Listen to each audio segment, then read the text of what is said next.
Hola, el día de hoy les vengo a hablar sobre la esperanza matemática. Para ello debemos empezar por recordar las variables aleatorias, como lo son las discretas y las continuas. Las variables aleatorias discretas son los valores que se pueden contar, como por ejemplo la cantidad de libros que hay en una biblioteca o la cantidad de estudiantes que hay en un salón de clase. Y las variables aleatorias continuas son los valores que no se pueden contar, como por ejemplo la temperatura corporal de una persona, la cantidad de gasolina que se le va a echar a un carro o la dosis de un medicamento. Para definir, podemos decir que la esperanza matemática se verá como un promedio ponderado donde ésta se obtiene por el producto de la variable aleatoria x y su correspondiente probabilidad. Así que veamos la definición.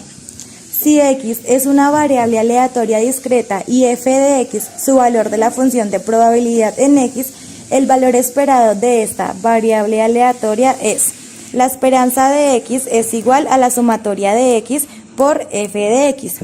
Y la otra, si x es una variable aleatoria continua y f de x es el valor de su densidad de probabilidad en x, el valor esperado de esta variable aleatoria es: la esperanza de x es igual a la integral de menos infinito a infinito de x por f de x de x.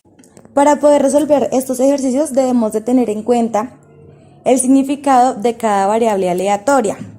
Por ejemplo, si tenemos la variable aleatoria discreta, no podemos usar la integral. Y si tenemos la variable aleatoria continua, no podemos usar la aleatoria. Por esto es muy importante identificar en los problemas qué tipo de datos nos están dando.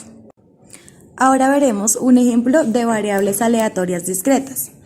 Si una persona compra una papeleta en una rifa en la que puede ganar de 5.000 euros o en un segundo premio de 2.000 euros con probabilidades de 0.001 y 0.003, ¿cuál sería el precio justo a pagar por la papeleta?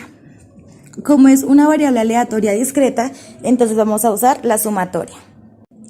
Entonces tenemos que la esperanza de x es igual a f de x por su probabilidad.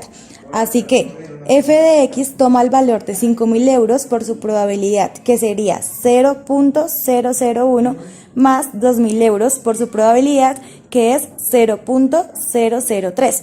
Y obtendremos el precio justo de la papeleta, que en este caso serían 11 euros. Veremos otro ejemplo de variables aleatorias discretas. Un jugador lanza dos monedas, gana 1 o 2 euros si aparecen una o dos caras. Por otra parte, pierde 5 euros si no aparece cara. Determinar la esperanza matemática del juego y si este es favorable. Entonces, tenemos primero que en este problema no nos dan las probabilidades, por lo cual hay que sacarlas. Vamos a resolverlo. Primeramente, en el problema no hay probabilidades, por lo cual hay que sacarlas. Así que vamos a resolver primero lo de azul. Tenemos que x es las variables aleatorias de las caras obtenidas. Y x son las posibles probabilidades, como lo son cara, cara, cara, sello, sello, cara o sello y sello.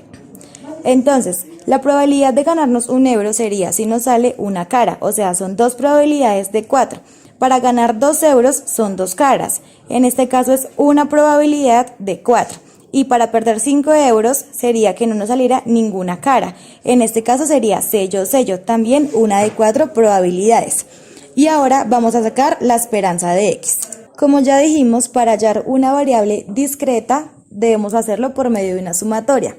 Así que la esperanza de x es igual a 1 euro por la probabilidad, que en este caso sería 2 cuartos, más 2 euros por su probabilidad, que es 1 cuarto, menos 5 porque pierde por 1 cuarto, que es su probabilidad.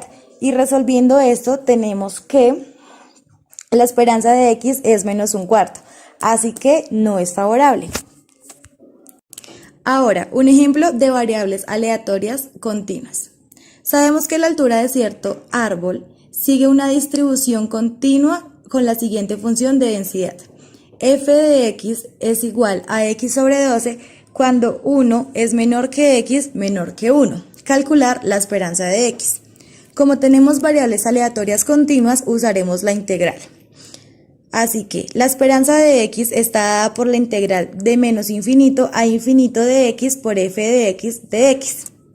Por lo tanto, la esperanza de x es la integral de 1 a 5. Ya no es de menos infinito a infinito porque el problema ya nos da el intervalo.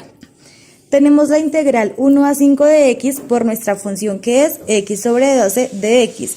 Haciendo la multiplicación obtenemos la integral de 1 a 5 de x cuadrado sobre 12 de x. Resolviendo la integral nos queda un 36avo x cúbico evaluado de 1 a 5. Hacemos límite superior menos inferior, por lo cual nos ha quedado 125 sobre 36 menos un 36avo, a lo cual nos da 124 36avos. Así que cuando simplificamos el resultado de la operación, la esperanza de x es igual a 31 novenos. Por último, veremos una propiedad. Si x es una variable aleatoria discreta y f de x es su función de probabilidad en x, el valor esperado de la variable aleatoria g de x está dado por la esperanza de g de x es igual a la sumatoria de g de x por f de x. Y si x es una variable aleatoria continua, f de x es su función de densidad de probabilidad en x. El valor esperado de la variable aleatoria g de x está dado por la esperanza de g de x es igual a la integral de menos infinito a infinito de g de x por f de x de x.